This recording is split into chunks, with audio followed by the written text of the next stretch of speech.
대한민국이 적이 잠수함을 효과적으로 제압할 수 있는 새로운 무기체계를 개발했다는 소식에 세계가 놀라고 있습니다. 이번에 새롭게 개발된 무기체계는 대장용 손화를 장비한 위그선인데요. 그런데 위그선 자체는 그리 새롭다고 할 수 없습니다. 또 여러 매체에서 많은 정보가 있을 만큼 많이 알려져 있습니다. 하지만 대한민국이 번뜩이는 아이디어로 새로운 위그선 개발에 효율적으로 사용할 수 있는 새로운 방법을 추진하고 있는데요. 그동안 위그선은 엄청난 잠재력에도 불구하고 장점보다 단점이 크다는 평가를 받아 정식 군용 무기로 채택되지 못하고 있었습니다. 그런데 한국이 개발하는 위그선이 심상치 않은데요. 본 영상은 유튜브 채널 코나미에서 제작하였을 여러분의 구독과 좋아요, 알림 설정은 콘텐츠 제작에 큰 힘이 됩니다.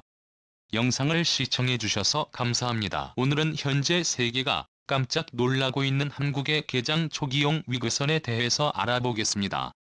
최근 주변국의 잠수함 전력 증강이 심상치 않습니다. 비록 독재국가이지만 한민족의 근성과 집념으로 위협적인 핵무기를 만들어버린 북한이 이번에는 핵잠수함 개발에 도전하고 있고, 항상 경계해야 할 이웃 일본 역시 잠수함 전력을 대폭 확대하고 있는데요. 우리 군 역시 이에 대응하고자 잠수함 전력을 확충하는 한편 6대 P-8이 대장 초계기를 도입하면서 대잠수함 전력을 강화하고 있습니다. 하지만 동북아의 잠수함 전력이 워낙 빠르게 급상승하고 있다 보니 지금의 대잠력으로는 효과적인 대잠수함 작전을 펼치기 어렵다는 지적이 쏟아져 왔는데요. 이 때문에 한국의 움직임은 바빠지질 수밖에 없습니다. 최근 나날이 강해지는 우리 국방력에 자신감을 가지신 분들이 많습니다. 불과 20년 전만 하더라도 우리 군의 형편은 그리 좋지 않았습니다. 전방 사단에조차 M48 전차가 현역으로 운용됐고, 대양 해군을 추진하는 해군에게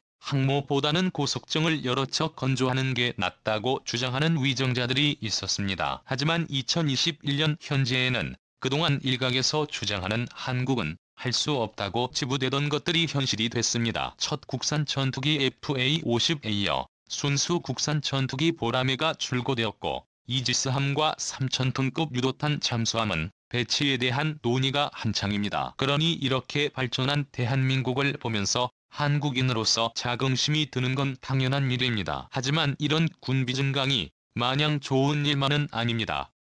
동북아 안보 환경이 끝을 모르는 군비 확장의 굴레에 빠져 자주와 독립을 지키기 위해서 막대한 국방비 지출이 강요되는 상황이기 때문인데요. 지금 동북아는 세계 최대의 화약고입니다. 전쟁을 원하는 게 아닌가 싶을 정도로 군비 확장에 미친 중국이나 체제 유지를 위한 집념 끝에 정말 핵무기를 보유하게 된 북한이 이를 대변하고 있습니다. 또한 평화헌법 구조를 폐기하고 일본 제국의 영광을 찾자고 노래를 부르는 일본까지 우리 주위에 정상인 나라들이 없습니다. 안보 정세 역시 불안한데요. 중국과 미국의 대립은 대만을 사이에 두고 극한으로 치닫고 있으며 일본은 갈수록 국영화되고 있습니다. 북한의 김정은은 언제 죽을지 모르며 젊은 지도자의 사후 북한 정권이 안정적으로 유지될 가능성보다는 붕괴나 극심한 혼란에 빠질 가능성이 높습니다. 때문에 언제 전쟁이 시작될지 모르는 이런 안보 환경에서 새로운 무기의 개발과 도입은 국가의 존망을 결정하는 것과 다름없습니다. 그리고 그중 잠수함을 탐지하고 추적하는 기술은 최근 우리 군이 추진하고 있는 가장 중요한 분야 중 하나입니다. 특히 대한민국 해군에게 더욱더 정확한 대잠 능력의 확보는 아주 중요한 문제입니다. 한반도 인근 해역의 잠수함이 작전하기에는 용이하지만 반대로 이를 탐지하는 것이 매우 불리한 환경이기 때문입니다. 특히 중국, 북한과 직접 충돌하고 있는 서해의 경우 잠수함을 탐지하는 데 심각한 어려움을 겪고 있는데요. 서해는 잠수함을 찾는 데 쓰이는 탐지 장비인 소나가 제대로 작동하기 어려운 환경입니다. 소나는 소리를 이용해 목표를 탐지하는 음파 탐지기를 말하는데요. 음향 탐지기 또는 청음기라고도 불립니다. 또 소나는 수중에 숨어있는 잠수함을 추적할 수 있는 사실상 유일한 탐지 장비입니다. 이는 수중이라는 특수성 때문인데요. 군에서 일반적으로 가장 많이 사용되는 탐지 장비는 레이더지만 이것은 수중에서는 무용지물입니다. 레이더는 전자파를 쏘아 멀리 떨어진 물체의 위치를 확인하는 장비인데, 저기 장비와 충돌한 전파가 들어오는 형태와 신호 크기로 함정의 형상과 크기를 판단할 수 있습니다. 하지만 전파는 수중에서 그리 멀리까지 탐지 못합니다. 특히 수중으로 내려갈수록 높은 압력으로 인해 매우 높은 밀도를 가진 물의 장벽에 막혀 사실상 탐지가 불가능해지, 이는 빛을 이용한 광학 장비에도 마찬가지로 적용됩니다. 파동이자 입자인 빛은 일반 대기에서라면 그리 큰 문제 없이 작동이 가능하지만 수중에서는 아주 짧은 거리밖에 확인할 수 없습니다. 게다가 부유물이 많거나 해저와 가까운 지역에서는 정확히 물체를 식별하는 것이 사실상 불가능한데요.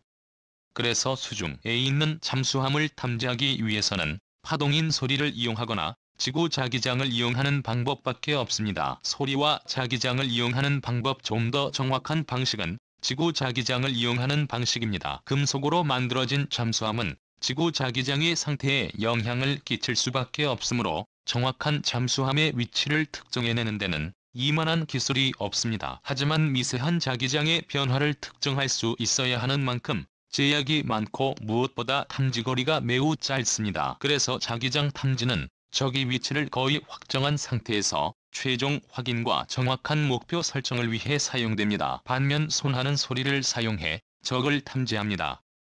탐지 방법은 간단한데요. 수중에서 들리는 소리를 꾸준히 듣고 있다가 사전에 기록된 잠수함과 일치하는 의문을 발견해 적 잠수함을 찾아내거나 음파를 쏘아 돌아오는 음파 속에서 상대 잠수함의 소리와 섞인 방향음을 탐지하는 두 가지 방식이 있습니다. 전자를 수동 소나 또는 패시브 선화라고 하고 후자를 능동나 또는 액티브 소나라고 하는데요. 소리를 퍼뜨려 상대를 찾는 액티브 소나는 대장전을 수행하는 구축함이나 대장매기 등이 주로 사용하며, 소리를 듣기만 하는 패시브 나가는 소리를 낼 수 없는 잠수함이 주로 사용합니다. 대잠 분야에서 우리 해군은 세계적으로도 손꼽히는 실력을 가졌다고 평가받습니다. 러시아와 중국 잠수함의 항복을 받아냈을 정도로 우수한 역량을 가졌는데요. 통상적으로 잠수함에 대한 추적은 평시 국가가 수행할 수 있는 가장 강경한 군사작전 중 하나로 분류됩니다. 그런데 이런 일이 한국의 영해에서는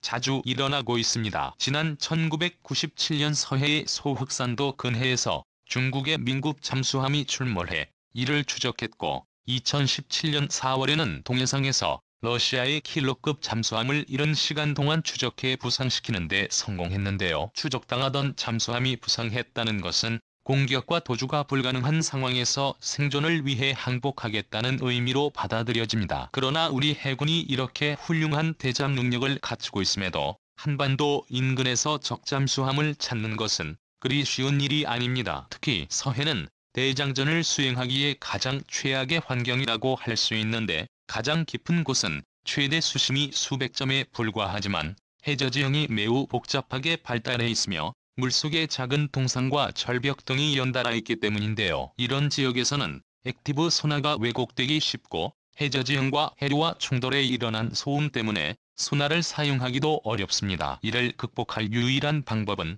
대자 헬기, 대장 초계기, 구축함 등 동원할 수 있는 모든 대잠 탐지 장비들을 겹겹으로 포위망을 구성해 최대한 오류를 수정하는 방법뿐인데요. 해상에선 함정에서 잠수함을 탐지하고 하늘에선 대장 헬기가, 그리고 지상기지에서 출격한 대장 초계기가 보조하는 방식으로 연기에 사용할 수밖에 없습니다. 항공기는 주로 소모 부위를 사용해 잠수함을 추적하는데요. 소모 부위는 헬기나 초계기에 탑재할 수 있도록 만들어진 소모성 선화인데요. 항공기에서 다량의 선호 부위를 투어해 작은 규모로도 잠수함의 행동 반경을 제약하고 나아가 탐지할 수 있도록 해주는 대잠의 핵심 장비입니다.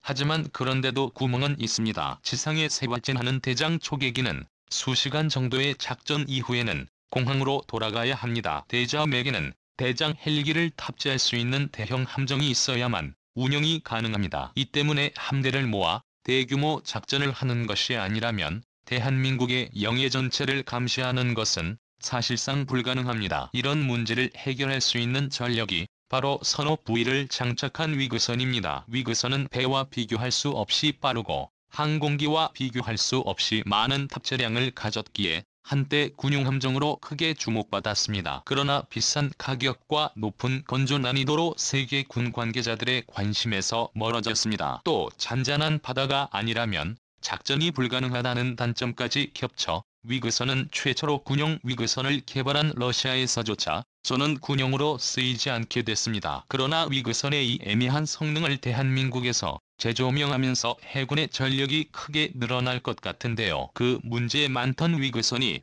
대잠에 아주 적합하다는 판정을 받았기 때문입니다. 위그선은 기본적으로 선박이기 때문에 고속정처럼 해상에서 장기간 계류할 수 있으며 긴급시에는 시속 200속도로 이동할 수 있습니다. 또 출격과 현장 도착에 상당한 시간이 걸리는 해상 초계기나 대자 헬기와 달리 즉각적이고 신속한 대응이 가능한데요. 원자력 추진 잠수함조차 수중에서는 시속 50km 이상의 속도를 내기 어렵다는 점을 생각하면 대부분의 잠수함은 대잠 위그선을 뿌리치기 어렵습니다. 이 때문에 어떤 과정이든 적잠수함을 탐지하는 데 성공한 상황이라면 다수의 배잠 위규선으로 적잠수함을 탐지하고 격침할 수 있게 됩니다. 이와 더불어 위그선은 해면 효과를 이용하기 위해 아주 낮게 비행하기 때문에 배잠 초계기와 비교할 수 없을 정도로 은밀한 작전이 가능한데요. 그래서 현재 한국이 추진하는 대장 초계기 위그선은 스텔스기 수준의 압도적인 은밀성을 보여주는 것은 아니지만 비교적 저렴한 가격과 효과적인 성능을 고려한다면 상당히 효율이 높을 수밖에 없습니다. 그런데 위그선에 또 다른 장점이 드러났는데 물속에서도 움직이는 잠수함은 위그선을 탐지하지 못한다는 것입니다. 미국에서는 주로이면 바로 위에서 활동하기 때문에 손으로도 감지되지 않기 때문인데요. 한마디로 연안에서만큼은 대장 초계기와 헬기보다 훨씬 신속한 대응이 가능하며 작전 지속 시간도 훨씬 우월한 대장 무기체계라는 것이죠. 지금까지 제가 이런 내용을 설명드리면 또 어떤 분들은 만들거나 얘기하라고 하시는 분들이 계실 텐데요. 그런데 그런 분들의 바람과는 반대로 실물이 존재합니다. 이 소노브이를 장착한 위크스는 지난 1월 9일 처음 부산 마렉수에서 최초 공개됐는데요. 국내 소나 제조업체와 협업을 통해 개발된 위그선에 소나를 장착해 실험하고 있는 상황입니다. 지난 20년간 주변국 잠수함들이 우리 바다에 침입한 사례는 나라를 가리지 않고 꾸준히 있어 왔습니다. 그때마다 우리 장병들이 우수한 실력으로 이들을 격퇴했지만 주권이 침해당했다는 사실은 변치 않습니다. 하지만 자주국방을 꿈도 꿀 수 없던 20년 전의 한국과 달리 지금의 대한민국은 자주국방을 눈앞에 두고 있습니다. 한국이 개발하는 대전 위그선은 우리가 그토록 원하는 완전한 자주국방을 달성하는 데 이바지할 수 있는 훌륭한 무기가 될 수 있습니다.